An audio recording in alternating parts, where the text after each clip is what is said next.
All right, everyone, welcome back into another props video. Give me touching on the top prop bets in the NBA today on both PrizePicks and Underdog. Also touching on a little bit of PGA and college basketball. With that, let's go in and get into it. So yesterday, brutal day yesterday. So it was bad. It was bad. But that does bring up a bigger point. I'm actually kind of curious as to you guys' thoughts about this right now with college basketball. Most of you guys hopefully know this. College basketball, we've been dominating. That's why the bet hit rate has been over 70% in 2024 or right around there. That's why we've been dominating units one. But I'm actually curious because a lot of the time, and I'll show you guys here on Underdog as well, it's going to be the exact same case here. We saw throughout the regular season of college basketball that these under fantasy score props were just hitting at a consistently high rate and at a really, really great rate. And lately, I've been seeing a lot of the projection data will sometimes be favoring the over. And I'm wondering, is that like March Madness, conference tournaments? Is that just, and we did see this, I think, last year as well. Saw this in MLB with the hitting fantasy score prop bets in the postseason as well. I do think there's something to like players being more locked in and just the little difference from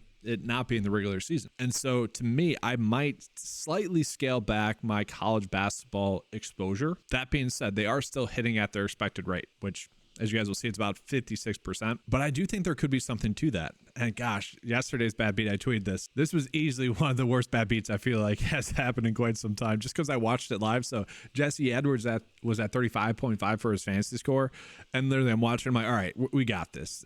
He got a lot of points in the last like 4 minutes. But anyways, it felt pretty good. I'm like, all right, just no blocker steals on this last possession and we're good. Sure enough, 18 seconds left, gets a block. It was so tilting. And so he barely got us over, which that stuff is going to happen. But I'm actually curious as to like your guys' thoughts on that. Do you guys think that's an actual like thing that we need to account for or not? And almost the same could be said for NBA as well, because we are in a weird stretch for the NBA where a lot of these teams are either locking in playoff spots where they might be playing a little bit harder. Some players might be getting more minutes, and Orlando that we're going to see today, that could be the situation there with them. But these other teams like Memphis and Toronto, where we're seeing a lot more rotations, a lot more players getting random minutes, it might be more difficult to predict than normally. So we might see more spikes like yesterday. And I just think that that's something I want to prepare you guys for kind of for the next 2 weeks with college basketball and NBA. Because I do think in my head, logically, I think that makes sense, that we might see more of a roller coaster than kind of the steady, hit rate. But looking at right now, we are getting several very good prop bets. And it's a little bit different from yesterday where,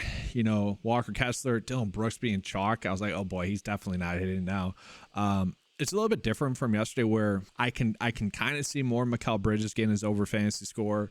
Gary Harris, I really don't like, but I can get behind it a little bit more at such a low number. Same thing with Jalen Suggs, like such a low number. I like these a little bit more than yesterday. I wouldn't say I'm like excited to use them either though. Like I'm not excited that these are the best prop bets, but let's go ahead and touch on the Orlando prop. So the one thing I want to call out with Orlando is that they are going to be healthy tonight. That is a big thing I want to call out. Markelle Fultz is going to be healthy. Gary Harris is healthy. Cole Anthony's healthy. Jalen Suggs is healthy. We have seen this be something that has been moving a bunch over the past few days now or weeks or so where someone was out or someone was injured. So looking at Jalen Suggs and his minutes, it could be all over the place. I want to call that out. That to me is going to be the biggest difference maker of whether his prop hits or not. But we're going to see his projected to get 28 minutes. And that is a thing where maybe we are going to see him get closer to 30 minutes more on average now. And if that happens at this lower price tag, he already has been someone that's been right around 8 point per minute producer thus far this season, especially in terms of PrizePicks points, because we typically can get some steals out of him. And as long as he's not making too many turnovers, as long as the blocks and steals are plus compared to the turnovers,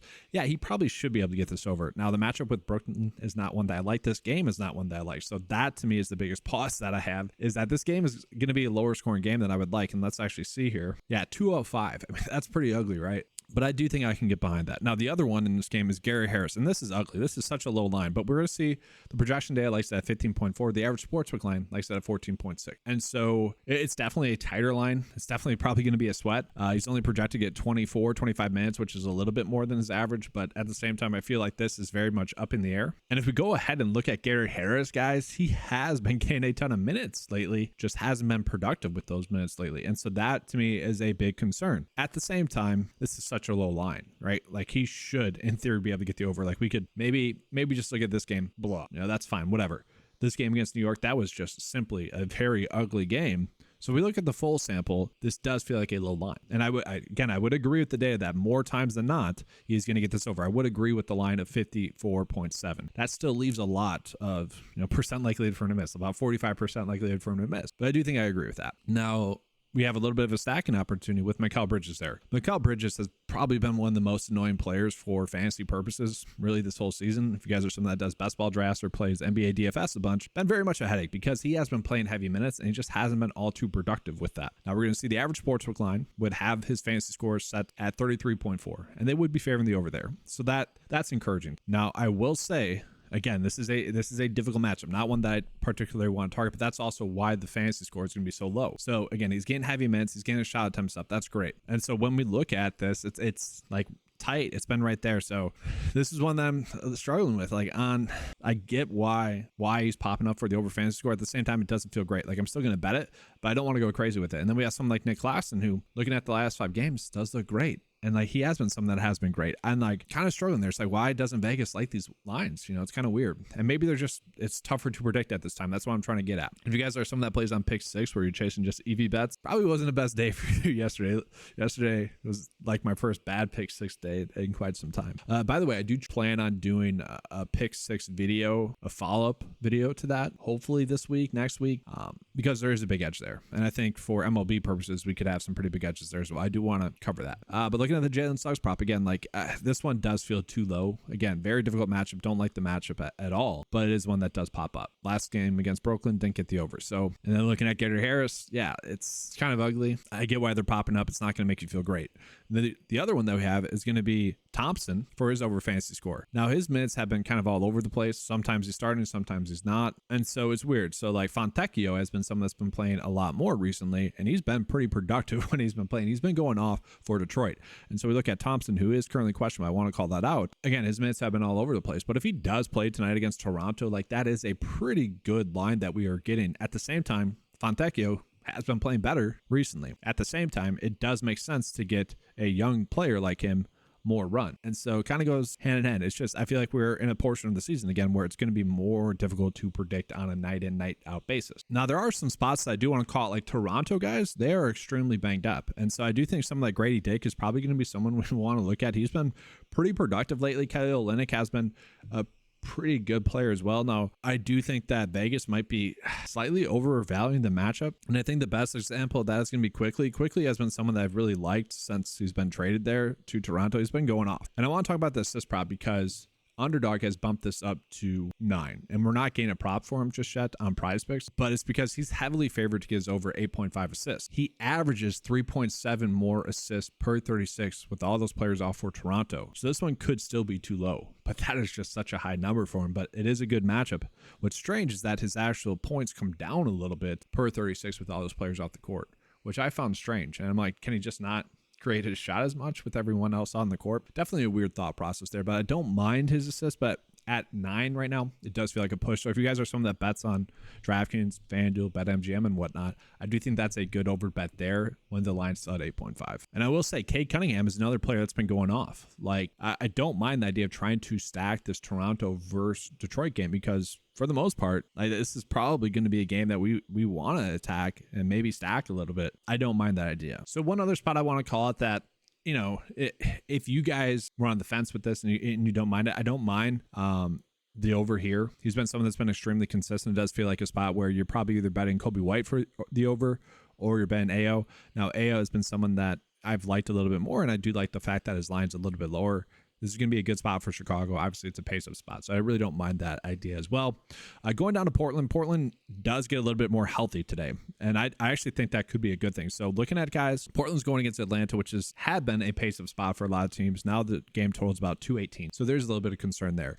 But I do think it's worth noting that Portland probably going to get healthier. So Grant questionable, but he could play. You still have Walker out, you still have Sharp out, but all the other players seem to be good to go. Jeremy Grant may play or may not play, but I do think it's worth calling out that they have gotten healthier. So maybe that's the spot where maybe that actually helps Simons, maybe gets a couple more assists here and whatnot. Helps the game stay closer as well. So it might go back to Portland, where at the beginning of the season, I was very much excited to just game stack, where if they keep it close, we're getting a pretty big edge on a lot of their lines. So I don't mind that with Aiden. I don't mind that with Simons. And then Jeremy Grant's line does seem a little bit too low. Again, if the game stays close, if we're betting on the game to stay close. I will say I am kind of excited. I'm not betting on this, but Krejci here, I'm pretty sure I said that right.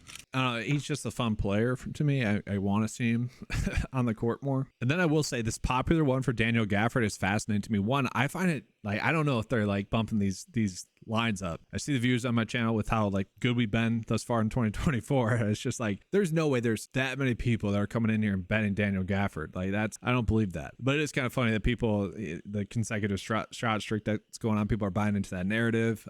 If you look at the last 5 games, it does seem too low. He has been someone that I was excited for once he joined Dallas, but I don't know. That's a weird narrative there. The actual better bet that we're getting in that game is going to be the annoying PJ Washington, because his line should probably be at 11 right now for his points. We have seen that get bumped on Underdog. This is probably the better bet, but I get people looking at the last 5. They don't want to run that out, and I definitely get that. So I'm going to refresh the NBA data in just a second here, but we are getting some because we are getting some more props. So I'll touch on that at the end of the video, but let's go and get into some college basketball props. So we are getting a slight prop line difference here for Hunter Salas, and I don't mind this. This is a decent edge that we're getting. So it's even is a spot where it does tell us probably a middle, where Underdog is definitely overvaluing it compared to the data that we're pulling in here, and PrizePicks a little bit undervalued compared to the data that we're pulling in. So it's not much, but it's like, let's see what the prop line difference is exactly. Yeah, 1.65. And we saw yesterday with Edwards where that little difference could actually be the difference. If it was 1.65 yesterday, the Underdog slip ends up hitting and the PrizePicks doesn't, which, all in all, I'd be okay with that. And I said all in all, so the comments are going to go wild.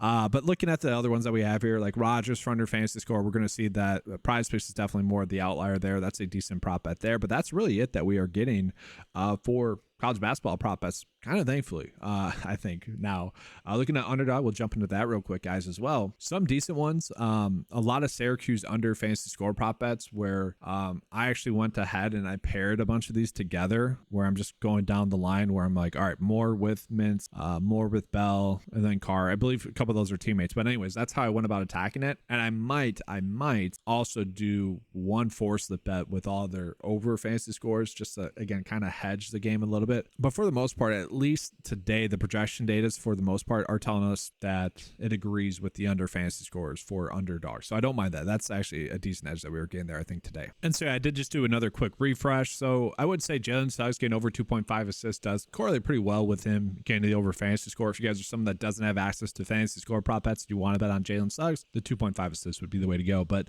yeah, we're getting KCP popping up again. That feels okay.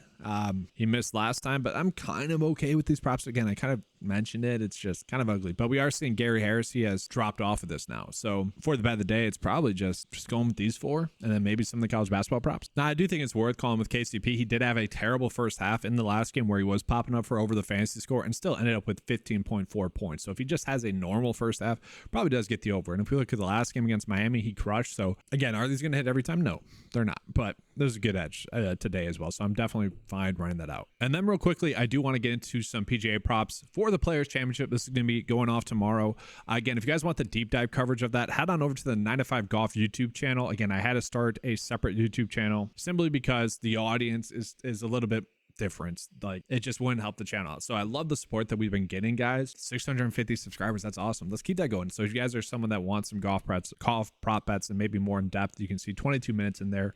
Also have some outright bets in there as well. So definitely check that out if you guys are one of those people. If not, though, the subscribe does help out the channel as well. But I want to call it this one, guys. So this is a little bit different. This is kind of the weird nuance of how I had to set up the data for golf, because we typically are not getting actual average Vegas lines to be able to compare these against. So what we have to do is we have to take a peek at how the course has played in the past over the past 4 years. Then we also have to look at how PrizePicks and Underdog are currently valuing that specific prop line. And then we have to take the player's average and adjust it for that. So for Steve Stricker, This is where there's a weird data nuance. I will say I could see him getting over 2.5 birdies or better. So it's not an 88% likelihood. It's probably more like 53. But I want to call that one out specifically for anyone that's jumping in there. But other than that, and the reason I say I still like the over, there's 4 par 5s, played this course enough. You know, even the last time we played this, he averaged, I think he had 8 total. He ended up missing a couple. He had like 8 total birdies. So he's more old though. Don't get me wrong. He's an old golfer. He's a Wisconsin guy. And a lot of you guys know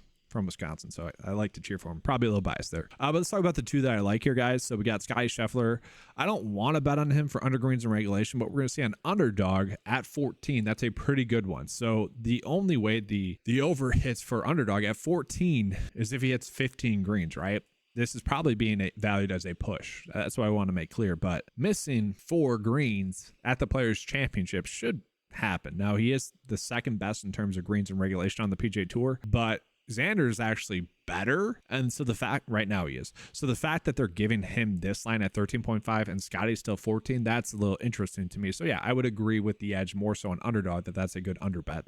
And then looking at Wyndham Clark, this is a weird one. So over greens hit at 12.5. Do you think that's a good prop bet? And I say that because we jump into this, this doesn't correlate well. And one of the best bets that we have for him on underdog is going to be the under fairways hit of 8.5. So that's a weird one to me. I did want to call that out. All right, so looking at the prize picks by the day, I was kind of hesitant to give you guys these college basketball ones because this one's going live kind of shortly, probably by the time most of you guys get in here. Same thing with this one. Like, that's where I struggle with it. Those are a little bit later. And then I don't want to give you guys a 3-slip bet as well for prize picks. So we're just at a weird part of this season. It just is what it is. But yeah, I like these 5 prop bets the best. Again, hit the notification bell so you're not missing out on these. I'll show you guys the underdog ones as well. So I'm going to be running out these 4. And so I kind of mentioned that I might actually just be doing more of this where I'm just pairing some props together. And obviously this is something that if you guys did during that awesome 8 or 10 day stretch or whatever that we had really the past 2 months or so that we've had with college basketball, where a lot of the slips went 4 for 5, insured slips hitting.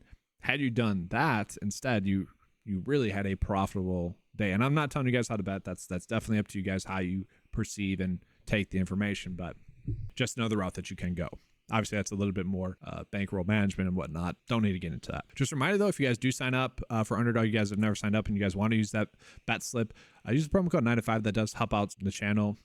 Kickbacks my way, and they did renew with me this past year, which honestly, thanks to you guys, it's because of the support there. That is an easy way to help the channel, and I do really appreciate that. But that's gonna be all for today's video, guys.